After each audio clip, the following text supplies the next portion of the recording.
오늘날 PCR이라는 단어는 많은 사람에게 익숙합니다. 감염병 검사, 유전질환 진단, 법의학, 암 유전자 분석. 작은 DNA 조각을 수백만 배로 늘리는 이 기술은 현대의학의 기본 언어가 되었습니다. 하지만 PCR이 처음 등장했을 때 그것은 거대한 장비에서 태어난 계획된 혁명이라기보다 한 과학자의 거칠고 이상한 아이디어에 가까웠습니다. 그 시작에는 밤길을 달리던 한 남자가 있었습니다.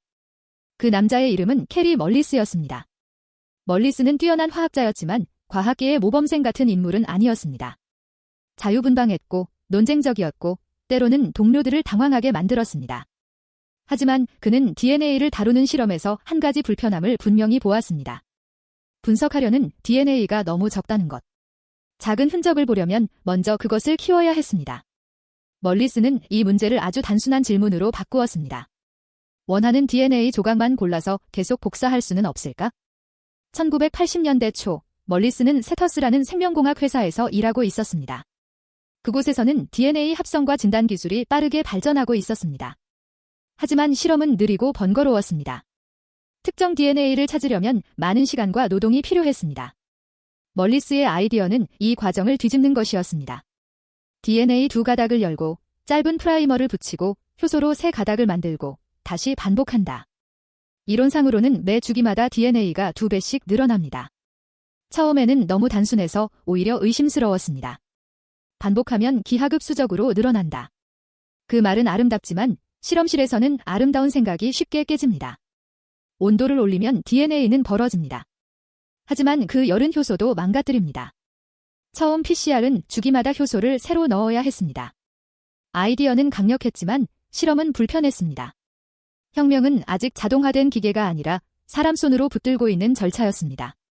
돌파구는 뜨거운 온천에 사는 세균에서 왔습니다. 서머스 에쿼티커스. 이 세균의 효소, 턱 팔로머레이스는 높은 온도에서도 견딜 수 있었습니다. 이제 DNA를 열로 분리한 뒤에도 효소가 살아남았습니다. 반응을 반복할 수 있었고 자동화할 수 있었습니다. 자연 속 극한 환경에 살던 세균이 분자 진단의 핵심 도구가 된 것입니다. 의학의 도구는 때로 병원이 아니라 온천의 미생물에서 옵니다. 턱 팔로머레이스가 들어오자 PCR은 실험실의 귀찮은 절차에서 강력한 플랫폼으로 바뀌었습니다. 열을 올리고 내리고 다시 올리고 그 사이 DNA는 기하급수적으로 늘어났습니다. 작은 검체 속 유전 정보가 눈에 보이는 신호로 커졌습니다. 그 순간부터 의학은 적은 양의 유전자를 두려워하지 않게 되었습니다. 소량의 바이러스, 작은 혈흔, 극히 일부의 돌연 변이도 추적 가능한 대상이 되었습니다. PCR의 발전에는 장비도 중요했습니다. 온도를 정확히 반복해주는 서멜 사이클러가 필요했습니다. 처음에는 실험자가 직접 온도를 옮겨가며 반응을 돌렸습니다. 하지만 기계가 그 반복을 맡으면서 PCR은 널리 퍼질 수 있었습니다. 좋은 과학 아이디어는 혼자서는 충분하지 않습니다. 반복 가능해야 하고 다른 실험실에서도 재현되어야 하며 바쁜 의료 현장에서도 쓸 수 있어야 합니다. PCR은 아이디어에서 장비로, 장비에서 표준 기술로 이동했습니다. PCR 결과는 젤 전기영동 같은 방법으로 확인할 수 있었습니다. 증폭된 DNA 조각은 밴드로 나타났습니다. 작은 분자 정보가 눈으로 확인되는 장면이었습니다. 의사와 연구자는 이제 병원체의 흔적, 유전자의 결손, 친자관계, 법의학 증거를 더 민감하게 볼 수 있게 되었습니다. 하지만 강력한 기술은 항상 책임을 요구합니다. 오염된 DNA 하나도 증폭될 수 있었고 잘못된 해석은 잘못된 결론으로 이어질 수 있었습니다. PCR은 감염병 진단을 바꾸었습니다. 바이러스를 직접 배양하기 어렵거나 항체가 늦게 생기는 상황에서도 유전물질을 찾을 수 있었습니다. HIV, 간염 바이러스, 결핵균, 호흡기 바이러스 진단에 큰 영향을 주었습니다. 나중에는 실시간 PCR이 등장하며 양까지 추정할 수 있게 되었습니다. 검사는 단순히 양성인지 음성인지 묻는 것을 넘어 병원체가 얼마나 있는지 보는 도구로 발전했습니다. 1993년 캐리 멀리스는 PCR 개발 공로로 노벨 화학상을 받았습니다. 하지만 그의 삶과 발언은 늘 논쟁적이었습니다. 과학적 발견의 가치와 한 인간의 복잡함은 항상 깔끔하게 맞아떨어지지 않습니다. PCR의 역사는 그래서 더 인간적입니다.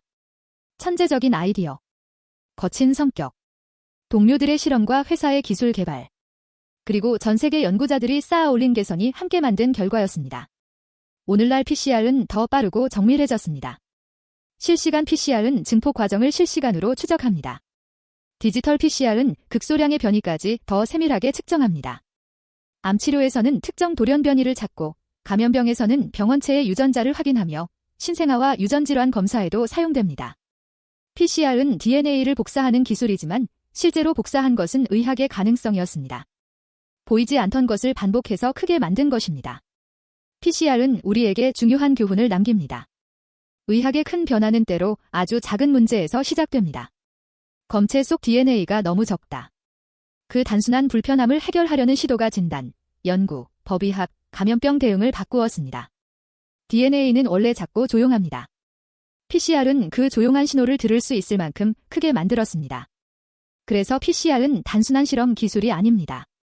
현대의학이 생명의 문장을 읽기 위해 만든 가장 강력한 확성기입니다.